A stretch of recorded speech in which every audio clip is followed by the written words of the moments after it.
Hey, so we're all at the park, Cam and Max and I. See him over here. And we were sitting here just enjoying the sunny day at this new park that we've never been to before. And there are lots of parents and kids here. And we were sitting and kind of playing on the swings, and I love going places like this because it's really fascinating for me to observe other parents. And I think that, am I sideways? Hold on. Is that better? Okay. I wasn't sure if that was doing it sideways. I've never done this before. This is my first Facebook Live. So it's really interesting for me. I love going to places like this because I learn what to do and what not to do from observing other parents. And I look at, okay, what reactions come up within me, or how can I see my programming reflected in other people in terms of how you should parent. And it's just, sometimes it's easier to see when you see it in other people. So it's really good to do that. And we were here, and I'm listening to the way parents are talking to their children. And it's incredible, and Cameron and I were talking about it. It's like, a good way to describe it is they're talking to somebody who works for them or is like their slave. It's like talking to somebody who you have expectations of, that they're already educated and that they already know everything about the world, and yet they're not doing it. So it's like talking to a stupid adult. So we were just watching this grandmother push her baby on the swing and saying, oh, use your words in terms of what you want to do next. But the kid was 1 year old, and she even acknowledged in that moment, oh, but you don't have words, so that's a stupid thing to say. So it's really interesting, because what would happen if we were more aware of how we speak to children? Because they learn so much from their environment in the first 3 years of their life. So what are they learning from us when we're speaking to them like this? So how do we speak to Max, who's over there? Right? I speak to him in each moment as how I would like to be spoken to. So if he wants to get down off of something, I ask. And obviously, clearly right now, he's only one, so he doesn't have words yet. So I observe his body language, and I see, okay, are you feeling uncomfortable right now? Shall we move you somewhere else? You know, I don't have an expectation of him to already know exactly what I'm saying. So it's really fascinating, because it's so important for parents to be aware of the words that we're saying to our children. How are you talking to your kids? They're learning everything from you. So if you're not aware of yourself, then they're learning that that's how you talk to other people. And then it's interesting, we wonder why young, like kids, like toddlers, go through temper tantrums. And when they're starting to develop that point of being able to express themselves and use their words, why do they talk the way that they do? And it's, I love, because I learned so much watching parents of toddlers, because you'll hear the toddlers saying the exact thing that the parent said to them, and all of a sudden that's unacceptable. So the parents freak out when a kid says to them, oh, that's mine, or this is mine, when just a few moments ago the parent was saying, no, that's mine. And so it's just amazing. So how can we support ourselves? Primarily, it's becoming aware of the words that you speak to yourself. Because a lot of times we'll say things to ourselves that are not supportive. the self-talk that we have can be harmful a lot of the times, and you have expectations for yourself, but then you just ignore it. So you're doing the same thing to yourself that you're doing to your kids. And when you start to eliminate that point of self-talk where it's not supportive, then you can really start to express yourself and look at, okay, what are the expectations that I have for myself? How can I actually support myself in these moments? And when you start doing that, and you start supporting yourself to correct the self-talk that you have, it has a massive impact on your children, because the way that you're going to talk to them totally changes. Now, the difficulty is, how do you become aware of that? Because I notice, and when sometimes I'll talk to these parents, and a lot of times I'll point out, okay, look, you just said this, but how are they supposed to understand what you're saying? Especially if I have a little bit more of an intimate relationship where I can open up a little bit of that.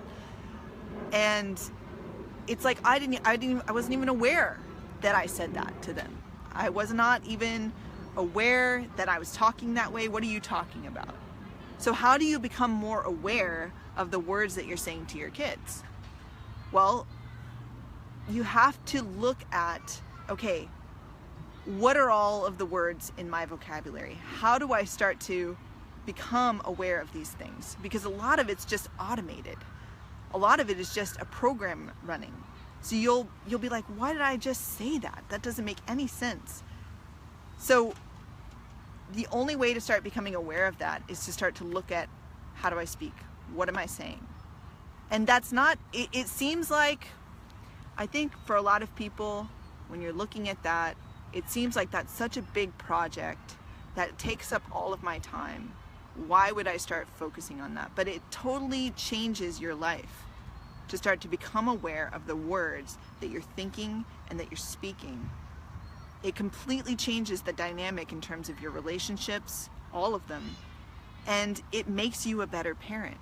So why wouldn't you do it? Why wouldn't you start today and start to look at, okay, how am I speaking to my children? And start to correct that, and start to look at, okay, within each word, what is the expectation there? What is the definition that I have of that word? Because maybe I'm impulsing onto my children something that they can't process. Like saying certain words to your kids where you have a definition of it that's not supportive, that doesn't actually mean what the word really means. How is a child supposed to understand that? How are they supposed to go out in their world when you tell them you have a certain expectation for them, and then they learn a totally different definition for that word from somebody else?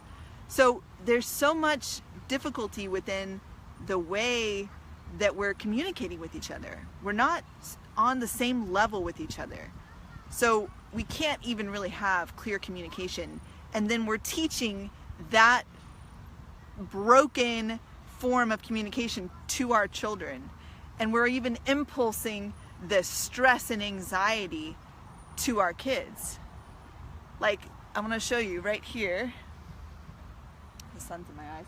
Right here, there's a daycare, right here, okay?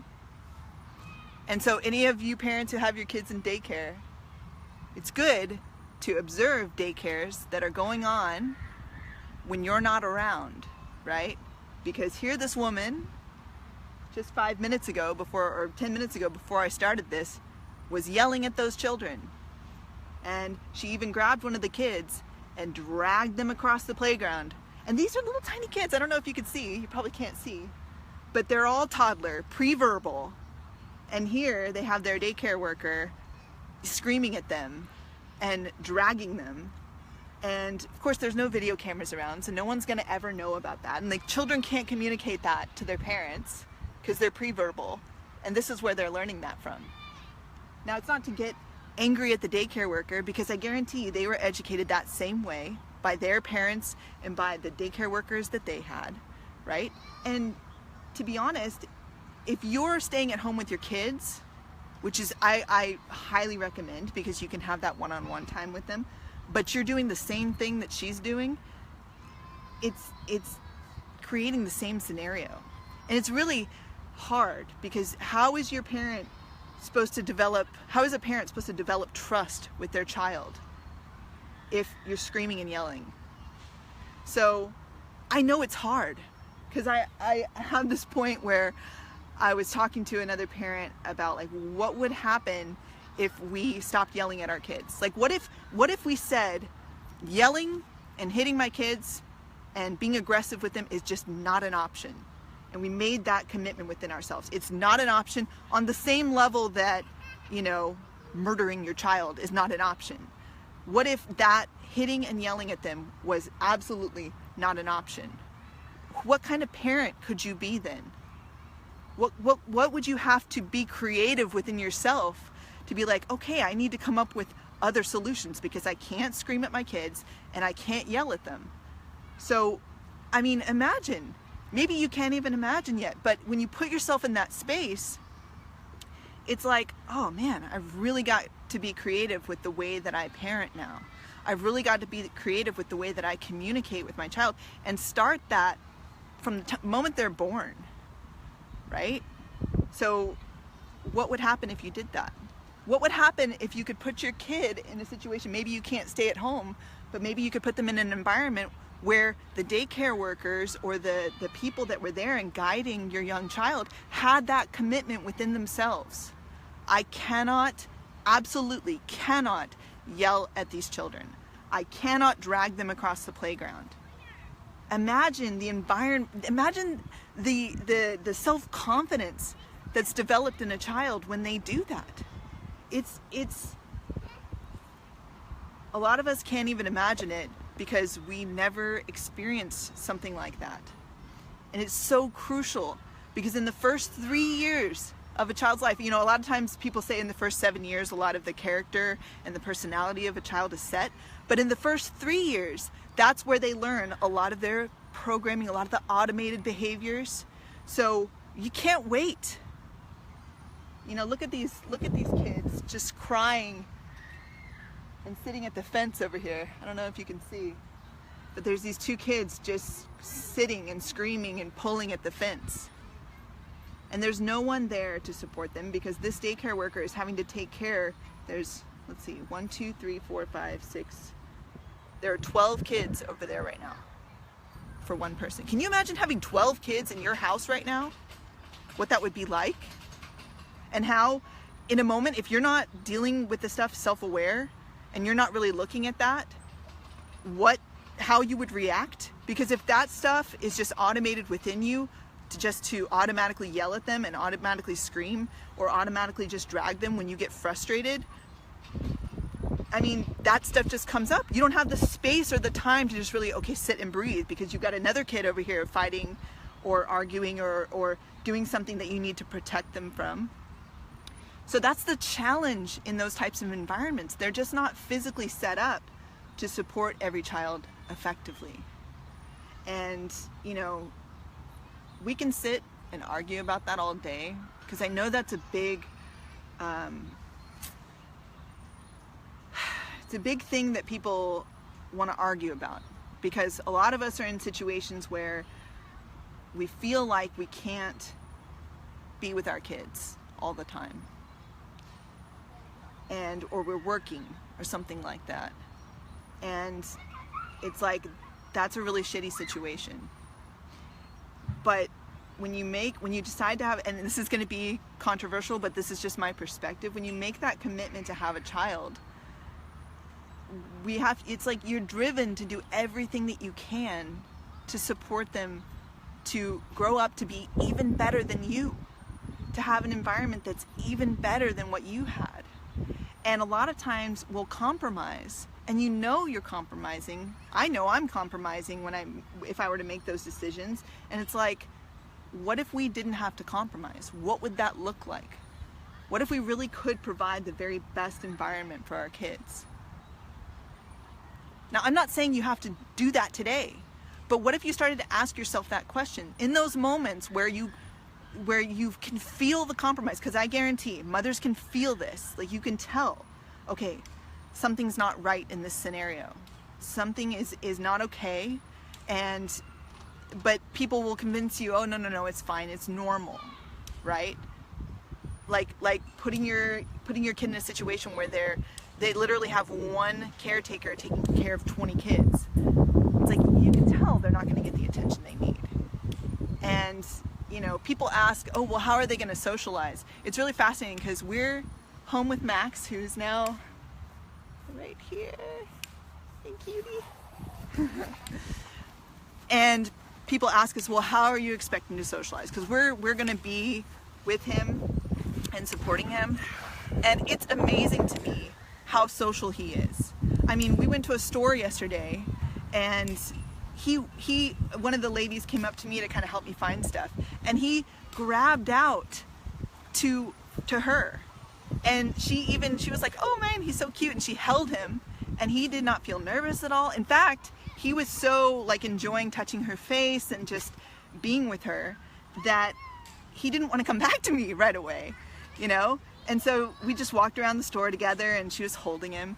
And I mean, the fear that your kids won't be socialized is part of the thing that is used to make sure that you just put your kids in situations that you don't agree with, and just to expect that that's normal.